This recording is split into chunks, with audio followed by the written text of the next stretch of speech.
Assalamualaikum warahmatullahi wabarakatuh. Alhamdulillahirabbil alamin wassalatu wassalamu ala Rasulillah Sayyidina Muhammad wa ala alihi washabihi ajmain. Amma ba'd. Bapak-bapak dan ibu-ibu semua yang saya hormati, para kiai, para alim ulama yang hadir di masjid ini ataupun yang mendengarkan talim ini dari luar atau yang menonton video YouTube ini, saya senantiasa memohon koreksi apabila nantinya ada yang saya sampaikan yang keliru. Baik Bapak Ibu, sebelum saya lanjutkan, ini ada pesan dari panitia bahwa kultum ini bisa ditonton di YouTube Masjid Raya Darussalam Samarinda. Silahkan di subscribe. Baik Bapak Ibu, pada kultum kita hari ini saya ingin membacakan sebuah hadis kepada kita semuanya.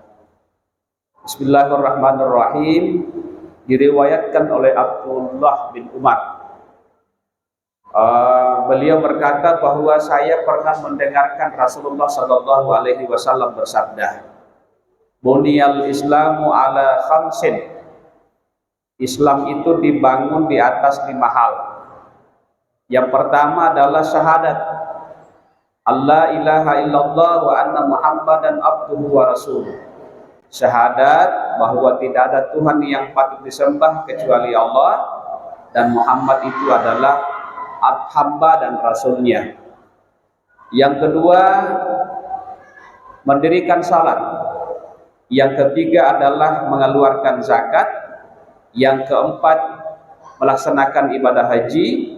Dan yang kelima adalah puasa Ramadan.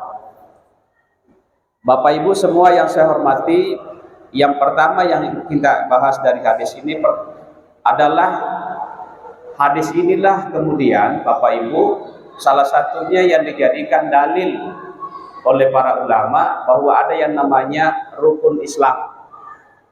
Yang mengistilahkan rukun Islam itu adalah para ulama kita. Rukun Islam, ada rukun iman, ada rukun Islam.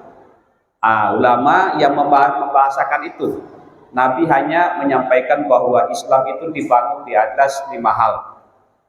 Yang kedua, yang perlu kita lihat dari hadis ini patut menjadi pelajaran bahwa ternyata urutan-urutan dari yang disebut rukun Islam itu tidak terlalu kaku.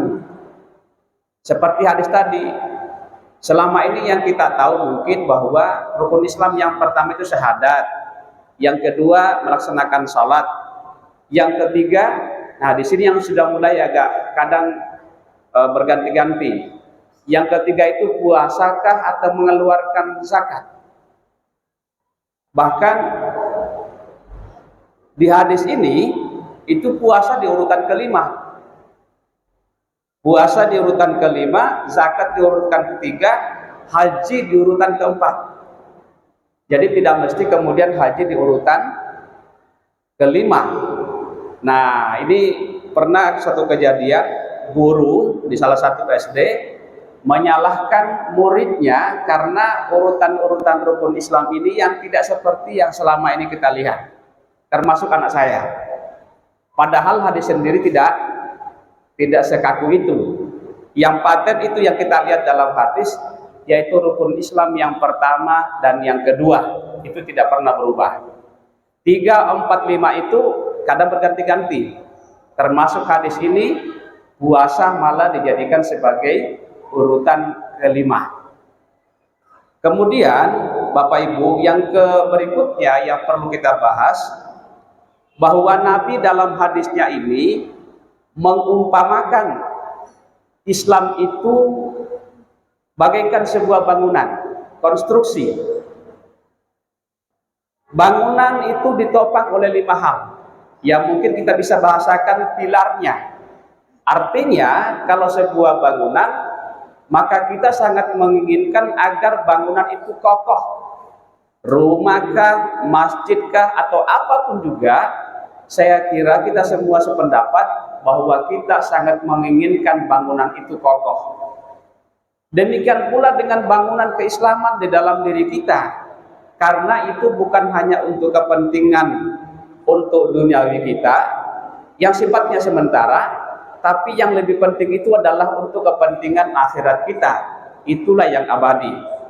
Kalau bangunan rumah saja yang kita akan huni paling tinggi 100 tahun kita mau kokoh, apalagi bangunan keislaman kita yang harus kita kokoh, yang harus kita kokohkan. Nah ini kalau ada di antara 5 hal ini yang kemudian ketinggalan, yang tertinggal, maka kata Nabi, bagaikan sebuah bangunan yang sudah tidak kokoh lagi. Apalagi kalau yang kemudian rapuh itu adalah pilar-pilarnya, pondasinya dan sebagainya. Meskipun bangunan itu masih tetap berdiri, tapi disebut bangunan yang sudah tidak kokoh. Islam juga demikian. Ketika 5 hal ini kemudian kita tinggalkan, salah satunya paling tidak, maka konstruksi bangunan keislaman di dalam diri kita itu menjadi tidak kokoh lagi. Ya, betul, mungkin kita masih disebut Islam, Muslim, tetapi bangunan keislaman kita sudah tidak kokoh, dan itu mengkhawatirkan untuk kehidupan kita selanjutnya. Yang berikutnya Bapak Ibu yang perlu kita sampaikan, bagaimana hubungan antara rukun Islam yang kedua, ketiga, keempat, dan kelima. Apakah kemudian hubungannya itu saling bergantung? Tidak sah salat kalau orang tidak puasa. Tidak sah salat zakat apabila tidak berhaji. Apakah tidak sah kemudian salat, puasa, zakat, haji kalau orang tidak berpuasa? Ini yang sering kita dengar. Banyak hadis Bapak Ibu yang saya hormati yang menunjukkan bahwa, ya, pertama-tama bahwa tidak sah iman seseorang jika ia tidak melaksanakan ibadah sholat. Demikian pula dianggap tidak sah melaksanakan sholatnya apabila ia tidak melaksanakan ibadah puasa dan seterusnya. Menurut paham ini, bahwa tidak akan diterima sholatnya, tidak akan diterima ibadahnya apabila ia tidak melaksanakan sholat, dan tidak sah salatnya apabila tidak melaksanakan ibadah puasa, dan tidak sah ibadah puasanya jika tidak melaksanakan ibadah haji. Mungkin itu yang sering kita dengar. Apalagi kalau menjelang habisnya puasa Ramadan, masuk tahap pembayaran zakat, sering kita mendengarkan bahwa puasanya seseorang itu akan tergantung di antara langit dan bumi sebelum mengeluarkan zakat. Bagaimana Bapak Ibu pendapat seperti itu? Penyusun kitab ini itu ternyata kemudian mengatakan bahwa hadis-hadis yang mengatakan seperti itu banyak yang tidak sahih, banyak yang dhaif. Banyak yang dhaif. Banyak yang mengatakan bahwa bahkan ada hadis mengatakan siapa yang tidak sholat maka dia kafir dan halal darahnya. Luar biasa. Itu dianggap sebagai hadis yang lemah. Karena itu Bapak Ibu semua yang saya hormati, penulis kitab yang saya bawa bukunya ini mengatakan bahwa orang yang sudah bersyahadat tapi tidak sholat, meninggalkan sholat, maka tetap dianggap sebagai seorang muslim, meskipun dianggap muslim yang tidak sempurna. Orang yang sudah melaksanakan ibadah salat namun tidak puasa, salatnya tetap diterima, tetapi dia tidak mendapatkan ridho dari Allah Subhanahu wa ta'ala. Jadi yang dimaksud itu adalah bukan tidak sah salatnya, tapi ia tidak mendapatkan ridho dari Allah Subhanahu wa ta'ala. Tetap diterima salatnya, tetap diterima puasanya, yang penting dia sudah bersyahadat, tapi ia tidak intifa'ur ridho bih wa madaha amilahu, dan ia tidak mendapatkan ridho dari Allah dan tidak mendapatkan pujian dari Allah Subhanahu wa ta'ala karena meninggalkan rukun-rukun Islam yang lain. Tidak berarti bahwa orang itu tidak diterima salatnya ketika tidak puasa dan seterusnya. Tidak diterima maksudnya adalah dia tidak mendapatkan ridha dari Allah Subhanahu wa ta'ala. Ada hadis lain yang terkenal, Bapak Ibu, siapa yang minum khamar, Allah tidak akan menerima salatnya selama 40 hari. Siapa yang mendatangi dukun, lalu kemudian ia membenarkan apa yang disampaikan oleh dukun itu, paranormal maksudnya, maka Allah tidak akan menerima salatnya selama 40 hari. Tidak menerima maksudnya, tetap gugur kewajibannya, sudah lepas kewajibannya, tapi ia tidak mendapatkan pahala kebaikan dari salat yang dilakukan karena apa? Minum khamar dan mendatangi dukun serta membenarkannya. Kemudian Bapak Ibu, ada teori yang mengatakan begini, annal isma idza syamila asya'a muta'addidah, sebuah nama jika mencakup beberapa bagian, lalu kemudian ada satu bagian yang gugur dari bagian itu, nama itu, maka bukan berarti namanya hilang. Contoh, Islam itu kan ada 5 hal: syahadat, salat, puasa, zakat, haji. Ini bagiannya 5. Ketika orang tidak salat tapi sudah bersyahadat, bukan berarti orang itu kemudian lepas keislamannya. Bukan berarti lepas keislamannya, tetap dia sebagai seorang muslim, tapi ia tidak sholat.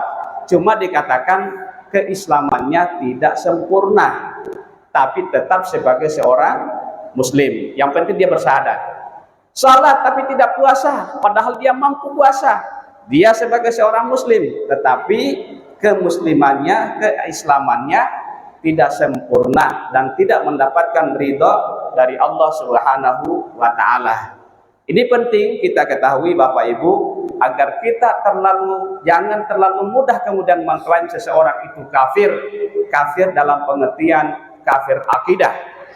Tapi kalau kufur dalam pengertian kufur nikmat, mungkin bisa kita klaim seperti itu. Tapi kufur dalam pengertian akidah, jangan hanya karena seseorang itu tidak melaksanakan ibadah salat atau puasa dan sebagainya. Selama dia bersyahadat, maka selama itu pula tetap dianggap sebagai seorang muslim.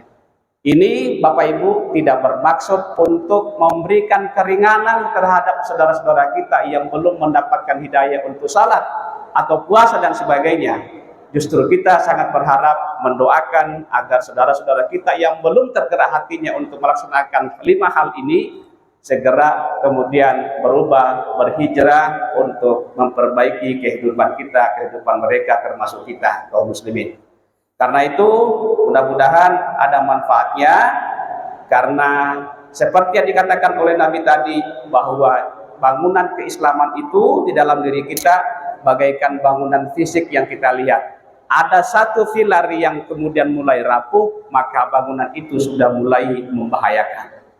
Jangan sampai ada pilar di dalam diri kita, bangunan keislaman kita yang rapuh, lalu kemudian bangunan keislaman dalam diri kita mulai rapuh juga.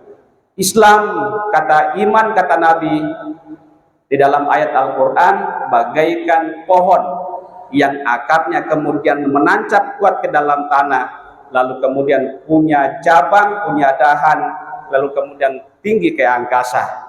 Itulah yang disebut dengan keimanan. Bukan karena dahannya yang tidak ada, patah, baru itu tidak bisa disebut sebagai sebuah pohon. Tetap disebut pohon, tetapi pohon yang sudah tidak sempurna karena dahannya yang patah tadi. Demikian barangkali Bapak Ibu semua yang saya hormati, mudah-mudahan ada manfaatnya. Allah senantiasa memberikan taufiknya kepada kita, sehingga kita tetap kukuh dalam melaksanakan 5 rukun Islam beserta ibadah-ibadah yang lain, dan juga senantiasa memberikan pemahaman kepada kita terkait dengan saudara-saudara kita yang belum sama sekali paling tidak melaksanakan 5 ibadah ini padahal mereka memiliki kemampuan. Mudah-mudahan saudara-saudara kita mendapatkan hidayah dan bisa beribadah bersama-sama kita di Masjid Raya Darussalam ini. Demikian, hadanallahu wa iyyakum ajmain. Wassalamualaikum warahmatullahi wabarakatuh. Al-Fatihah. A'udzubillahi minasyaitonir rajim. Bismillahirrahmanirrahim. Alhamdulillahirabbil alamin. Allahumma shalli wa sallim ala sayyidina Muhammadin wa ala alihi washabihi ajmain. Allahumma ighfir lana dzunubana wal walidina warhamhum kama rabbawna shighara wa jami'al muslimina wal muslimati wal mu'minina wal mu'minat al ahya'i minhum wal amwat innaka sami'un qaribun mujibud da'wat ya qadil hajat. Allahumma alimna ma yanfa'una wanfa'na bima 'allamtana innaka antal alimul hakim. Rabbana atina fid dunya hasanah wa fil akhirati hasanah wa qina adzabannar. Subhana rabbika rabbil izzati amma yasifun wa salamun alal mursalin walhamdulillahi rabbil alamin.